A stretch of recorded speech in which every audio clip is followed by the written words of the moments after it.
লোকে বলে শনিবার বা বৃহস্পতিবার, এমনকি রাতের বেলা হাত পায়ের নখ কাটা নাকি ভালো না। আমি কখনোই এসব কুসংস্কার বিশ্বাস করতাম না, কিন্তু এই কারণটাই যে আমার জীবনে কাল নেমে আসবে তা আমি ভাবতে পারিনি। আমার নাম খাদিজা। সেই দিন ছিল শনিবার। রাত 9টায় হঠাৎ করে মনে পড়লো, আজকে তো এই নখের জন্য আমি ক্লাসে অনেক বকা শুনেছি, এবং ম্যাম বলেছে কালকে যদি আমি নখ কেটে না যাই তাহলে তারাই আমার নখ কেটে ফেলবে।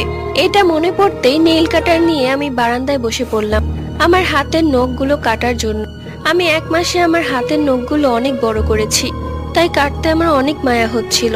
নখ কাটা শেষ হলে সেই নখগুলো বারান্দার দিয়ে হাত বের করে আমি ফেলতে গেলে আমি অনুভব করি আমার হাতে একটি গরম বাতাস ছুঁয়ে গেল। এরপর থেকেই আমার পেট ব্যথা শুরু হয়ে গেল। কোনো মতো ভাবেই পেট ব্যথা কমছিল না। তারপর আমার আর কিছু মনে নেই, সবাই বলতো আমি নাকি অস্বাভাবিক আচরণ করতাম।